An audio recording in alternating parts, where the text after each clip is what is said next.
Today we're going to finish up the two-part series that we started last time we were together, entitled 2 Reasons for Ineffective Following. Now, the last time that we were together, I started by asking the question.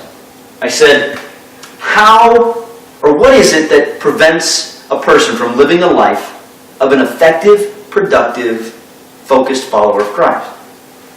I said that any lack of the demonstration of God's supernatural power in our lives is not because God is holding back and being aloof and mysterious, right?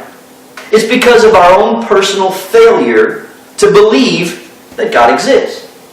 If we were completely convinced that He exists, if we were absolutely certain that He was loving and merciful, then we would have no problem believing that He wants to be exactly that in our lives. Because what? He said so.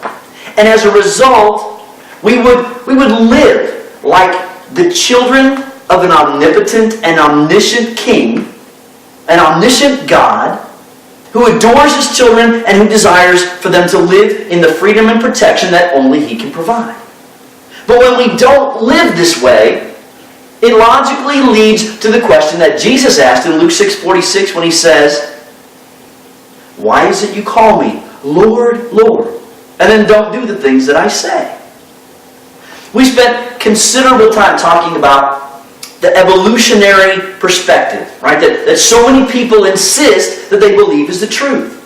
But we didn't have to dig very far to reveal that such a proposition doesn't make any logical sense.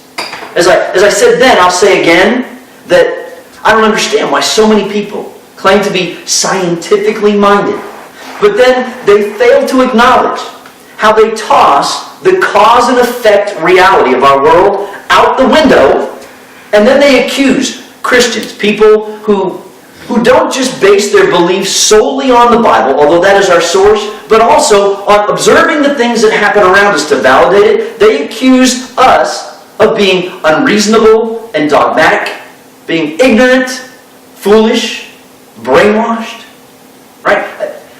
I just want somebody to explain to me how it is that the application of my life experiences, what I'm experiencing, how is the applying of these experiences to my life, the understanding, the accepting, the observing of stuff that goes on around me, how is this the plight of the foolish, but ascribing to and betting life and eternity on a theory that ignores all of it is not?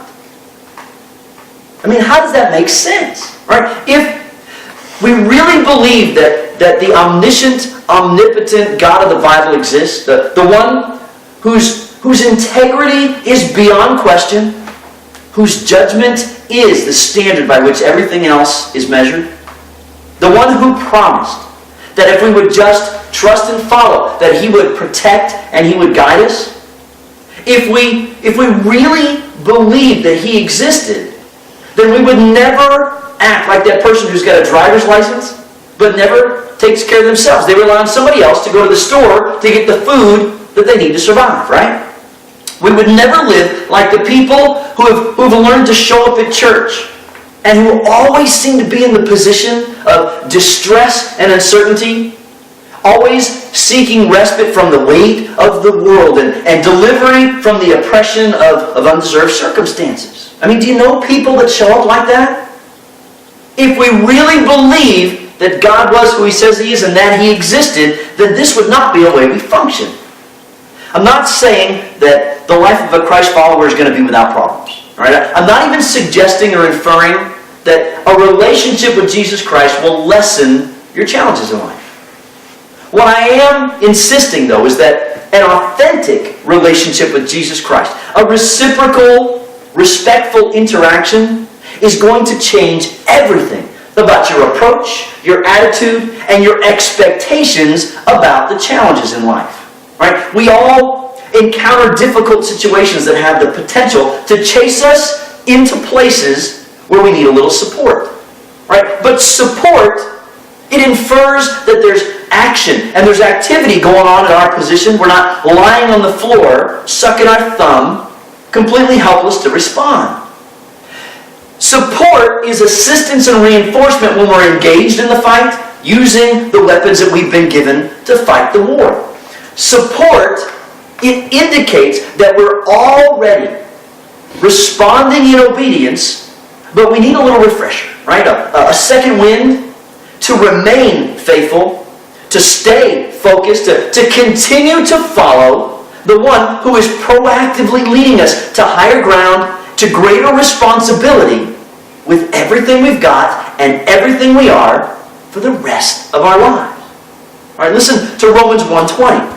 For ever since the creation of the world, His invisible nature, even His everlasting power and divinity, has clearly been seen, being perceived through the things that are made. So they have no excuse. Now, the world is full of people who have no remote interest in listening to what that verse has to say. Right? They will not look at the vastness and the specificity of creation. They won't consider the complexity of life, the exponential development. They refuse to concede that there has to be a cause great enough to produce such effects. I recently received some more criticism from YouTube viewers about the content of my messages. There's a guy recently who just insisted that I am perpetuating a brainwashed mentality. Don't think, just follow, he says mockingly. I mean, the irony is so thick, it's stupid. I mean, I'm the one that's being ridiculous. I know that lots of people have disregarded the wisdom of the Bible, and they just pitched out what God has preserved as His instructions because of what religious church has done to make it seem fruitless and ineffective, monotonous, annoyingly repetitive, and seemingly stupid. Look, I couldn't agree more. All right, I grew up in the Midwestern narrow-minded stupidity, and I don't think there's anybody who opposes it more than I do. But the train wreck wrapping of a job that man has done on God's gift does not reduce the value or the validity of the gift. If we just take a minute to try to remove the religious, ritualistic ridiculousness, we will discover that God's Word does have the truth in it. That the instructions that He has preserved for us are actually for our benefit and for our safety. The cause and effect principles by which the world operates every moment of every day should be observed and used to our advantage. Right? We will live as victors, not victims, the moment that we choose to follow in truth and live in this environment by the rules that have been given to us that were designed specifically to allow us to navigate it in the most intelligent and most effectively productive way. Are you following me? All right. The right tool for the right job is, and always has been, good advice. Right? If I were to enter you into a NASCAR race, right, at the Indianapolis Motor Speedway, right, the granddaddy of all racetracks, but I put you in a Yugo, and I failed to inform you that the way you navigate around the track among those other cars and drivers on race day is not the way you get around the other drivers in town like you're used to. Right? Your failure to thrive or even survive is not going to be a surprise, is it? All right. There are too many people out there calling themselves Christians. Christ followers. But they spend their entire lives trying to navigate by the wrong set of rules. They're held hostage, they're complaining, they're hungry, but they won't engage. There's no submitting, there's no following. They fail to use what's been given to them to successfully navigate the track.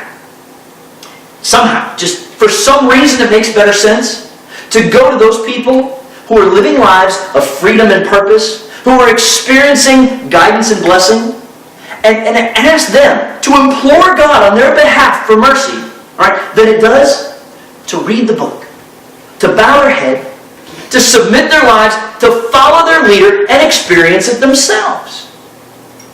Apparently, the sales pitch of religious church heart so you can go to heaven when you die, apparently this was sufficient to induce just enough effort to reach out for the connection to the promise, right? They walked the aisle, they signed the card, they said they would follow, but they were never serious enough to pursue. Instead of living in freedom that leads to an actual life of connection, of growth and development, they fail to engage. They fail to pursue the promises that were made. They fail to contribute or even show up for the relationship. There is no submission. There is no authentic worship. There is certainly no following in obedience. Now, I agree that religious church has got to accept some responsibility for the fact that people are missing this.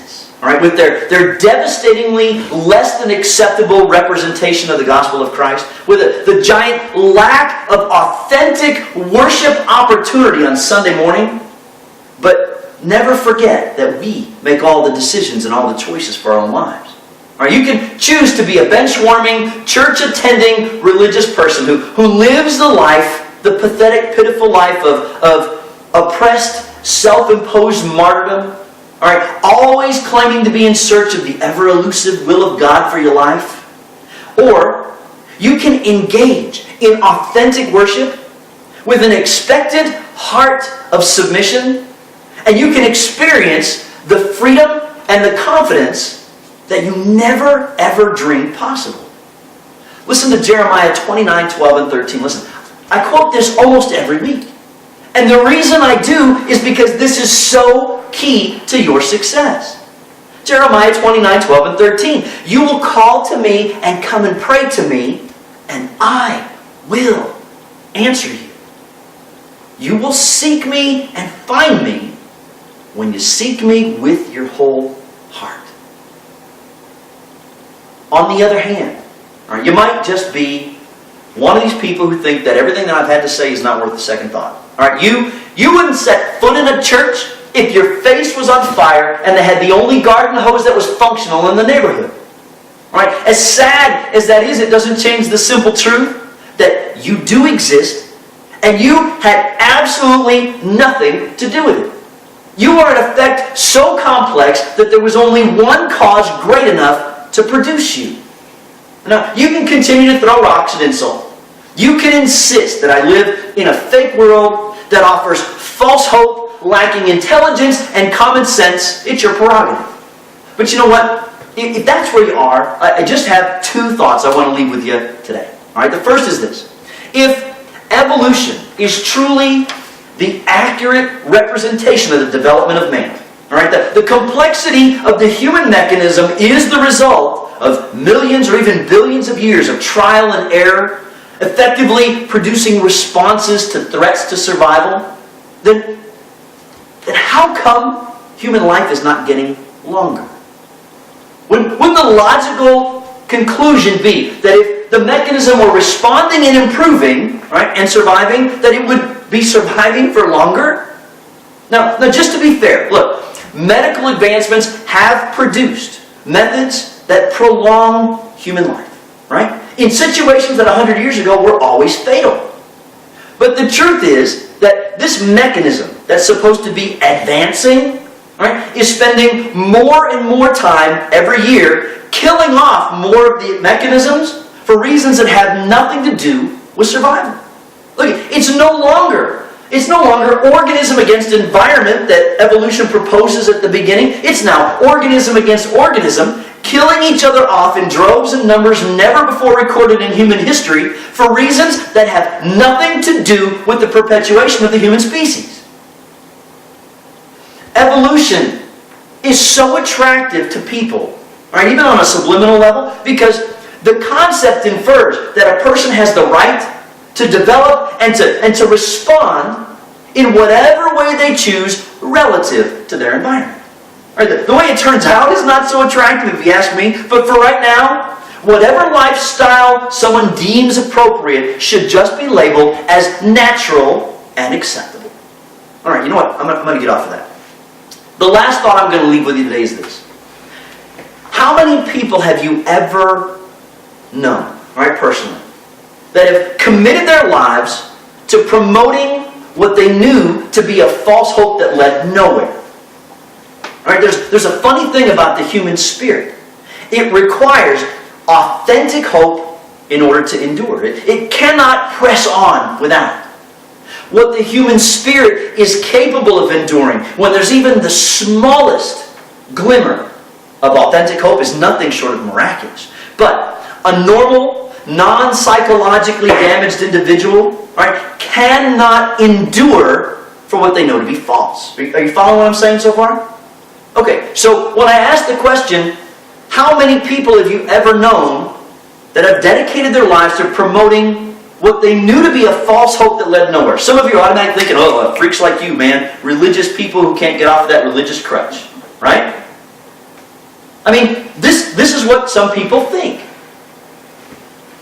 There's lots of bad examples that can be drug into this scenario. All right? But what I'm not talking about is Ma and Pa Kettle, right, who can manage to drive the miles every weekend to church, but cannot manage to walk a step without some life-displacing struggle riding piggyback. Right? These are just religious, bench-warming, church-attending religious people who haven't engaged in the relationship.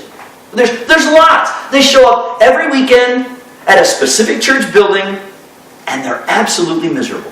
If you were to sit them down and just ask them point blank, you're going to discover that they're not following Christ out of respect and obedience to their Creator. They're attending church out of fear and obligation.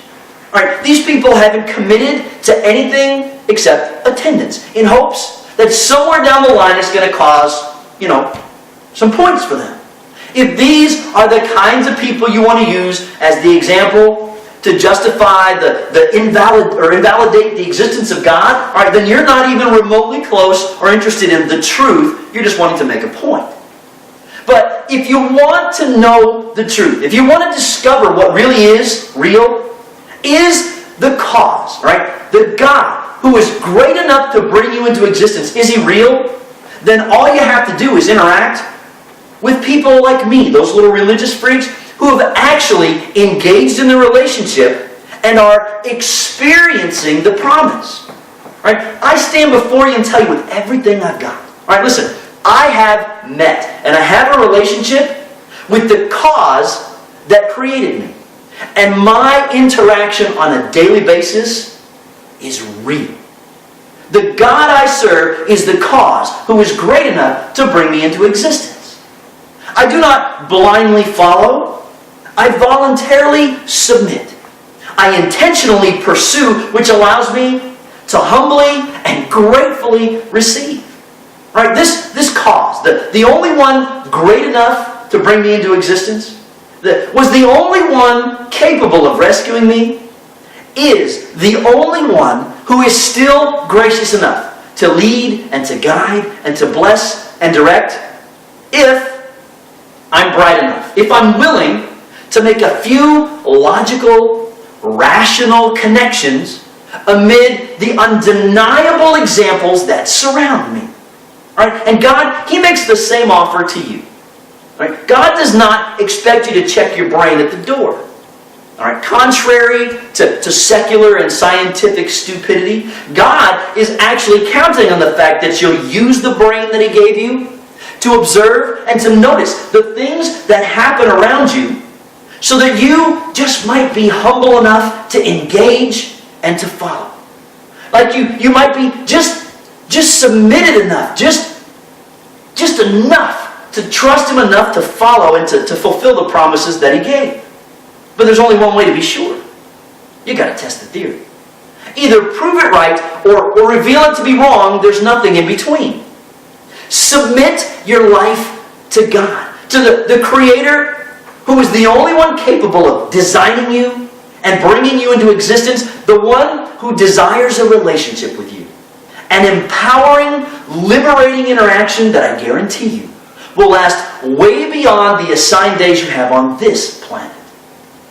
Ask God to come into your life and lead you by His Spirit, interactively and intelligently, in the peace and the freedom that He desires for you to experience. Maybe three kinds of options here in life. Right? The first is you can just overlook, completely ignore the axiom that a competent and capable cause was necessary to bring you into existence. You can continue to try to navigate through this world, this exponentially developing planet, without another hope or another thought of existence beyond your last breath. And you know what? Good luck with that. That's your choice. Or you, as a lost and wandering, church-attending, bench-warming religious person, can just continue on as you always are. Lost and needy in Sunday attendance, clueless and unproductive. Right? You know, I just don't understand, how can a person claim to be an authentic searcher for the truth, but always end up being hungry, always frantically searching, always fighting for answers but never finding peace or contentment? Right? Either that truth doesn't exist, which would make me among the greatest liars in human history, or perhaps somebody's just riding the wrong train. I don't know. The things that make you go, right?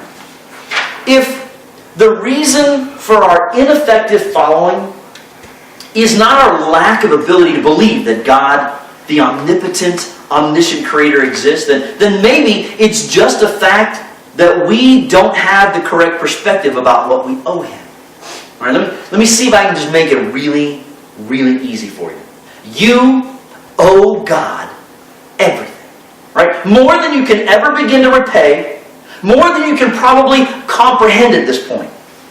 It's not all that difficult to identify those people who are not engaged in the relationship, who don't have any sense of who God really is. Just listen to them pray.